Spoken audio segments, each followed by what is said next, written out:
Shalom, selamat hari baik bagi kita semua. Dimanapun kita berada hari ini, kami sangat berharap semua kita dalam keadaan sehat dan penuh sukacita, karena hati yang gembira adalah obat. Saudara-saudari yang terkasih, firman Tuhan yang jadi renungan kita hari ini diambil dari 1 Tesalonika 4 ayat 11 sampai ayat yang 12. Berkata demikian, dan anggaplah sebagai suatu kehormatan untuk hidup tenang, untuk mengurus persoalan-persoalan sendiri dan bekerja dengan tangan, seperti yang telah kami pesankan kepadamu, sehingga kamu hidup sebagai orang-orang yang sopan di mata orang luar dan tidak bergantung kepada mereka. Amin, sedemikian firman Tuhan yang jadi renungan kita hari ini. Saudara-saudari yang terkasih, pernahkah kita bertanya dalam hati kita ketika kita melakukan ziarah ke kuburan orang-orang yang kita kasihi untuk mengingat kasihnya kepada kita, kita melihat tulisan-tulisan di batu nisan di kuburannya yang menuliskan rest in peace atau istirahat dalam damai. Pernah juga kalau kita lihat di film-film barat atau foto-foto teman-teman kita yang pernah ke luar negeri, juga pemandangan yang sama seperti yang ada di sekitar kita, bahwa seringkali kalimat rest in peace atau istirahat dalam damai atau dengan bahasa yang lain namun arti yang sama, itu yang tertulis di batu nisan, di kuburan-kuburan yang ada di dalam maupun di luar negeri. Nah, seringkali juga tidak peduli apa yang membuat ataupun yang menyebabkan kematian orang itu.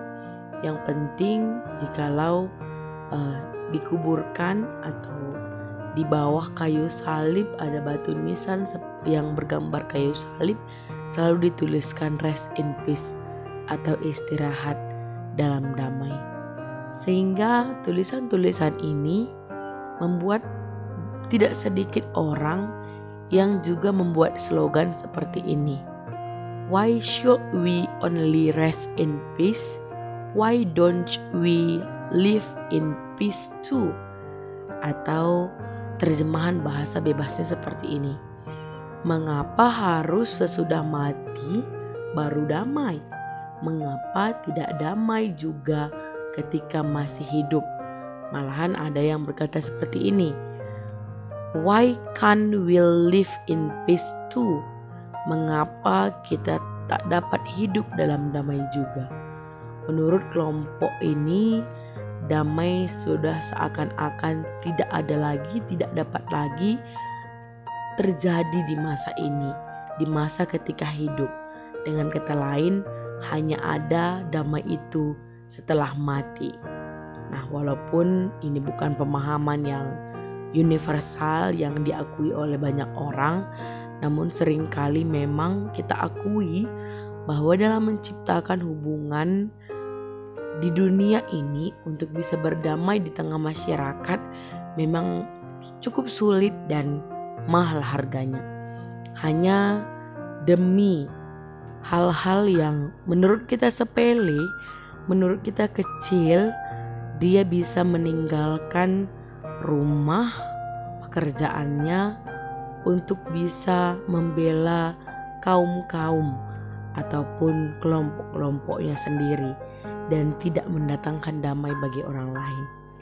Renungan kita hari ini mengatakan bahwa ada 4 elemen damai yang cukup mujarab menurut firman Tuhan hari ini. Yang pertama, hidup tenang. Nah, bukankah memang salah satu aspek kedamaian itu adalah hidup tenang? Dan hidup tenang merupakan dambaan setiap orang. Namun jangan lupa dalam memperolehnya, urusi persoalan sendiri. Jangan pernah mencampuri urusan orang lain. Inilah yang kedua. Jadi yang pertama tadi, hiduplah dengan tenang, dengan santai dengan penuh kenikmatan. Yang kedua, urusi diri sendiri. Jangan mencampuri urusan orang lain. Cukup pikirkan apa yang jadi kepentingan kita. Nah, yang ketiga, bekerjalah dengan tangan sendiri. Nah, mengapa Alkitab spesifik menasihatkan kita, khususnya Paulus, kepada jemaat Tesalonika mengatakan bekerja dengan tangan sendiri adalah agar kita sibuk mengisi waktu luang kita, waktu yang ada dalam kehidupan kita 24 jam dalam satu hari, untuk tidak mencampuri urusan orang lain, tapi bekerja dengan diri sendiri. Nah, yang terakhir adalah yang menyejukkan, itu hiduplah dengan sopan di mata semua orang. Nah, kalau kita ingat bahwa segi kesopanan ini menyangkut aspek moral, tutur kata, penampilan maupun sikap kita terhadap orang lain. Saudara-saudari yang terkasih di dalam nama Tuhan Yesus Kristus, hari ini kita sungguh-sungguh mau merasakan, mendapatkan damai sejahtera dan juga mendatangkan kesejahteraan, kedamaian bagi orang lain dalam kehidupan kita sehari-hari. Nah, 4 cara ini marilah kita praktekkan dalam kehidupan kita sehari-hari. Seringkali kita mencari damai sampai ke pantai-pantai, sampai ke gunung-gunung, padahal damai itu belum jua tercipta. Karena apa? Karena 4 aspek kebahagiaan yang dikatakan Paulus itu tidak ada dalam kehidupan kita. Kita pergi ke gunung-gunung lalu mencampuri urusan orang lain.